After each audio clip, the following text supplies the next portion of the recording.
Jmenuji se Russell Schumacher.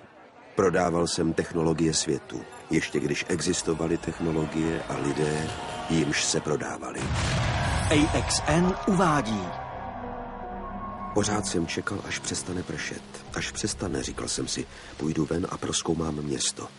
Ale po 11 dnech déšť ani trochu neustával.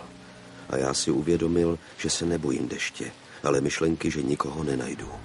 Že jsem skutečně poslední člověk na zemi. A pak tu byl větší, prvotní strach.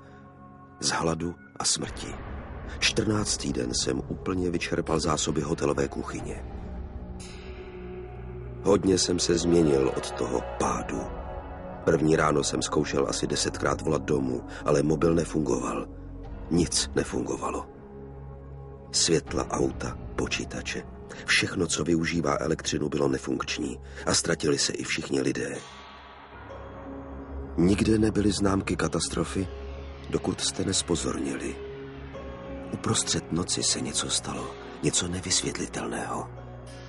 Můj první instinkt byla panika, ale proto jsem si vzal Janelle. Má lepší instinkty než já. Hodně štěstí, Rasy. Nezapomeň, že dokážeš všechno, co si vezmeš do hlavy. Věříme ti. Jay a Kiss. Zůstat pozitivní, to byl můj cíl. Měl jsem dost jídla na týdny, možná měsíce. Ale to jsem ještě netušil, jak rychle se zkazí. A nebyl jsem jediný strávník. Krysy, myši, šváby. Nikoho z nich pád nepostihl. A teď, po 14 dnech, bylo město jako hřbitov. Místo, kde v noci nechcete být sám. Cítil jsem se uvězněn ve zlém snu, z něhož se nelze probrat. Ale jakmile jsem si uvědomil, že neumřu hladem, všechno na mě dolehlo. Hlubší potřeby. Nejhorší věc na samotě je, že nejste nikdy sám. Máte na krku sebe. Vaši mysl vyplní ticho různými divnými myšlenkami, nad kterými nemáte kontrolu. Bylo stále těžší tyhle myšlenky potlačovat.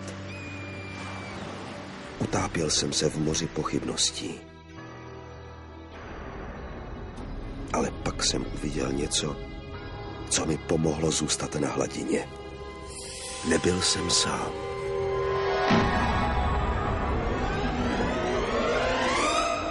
České znění vyrobila společnost SDI Sound Studio v roce 2008.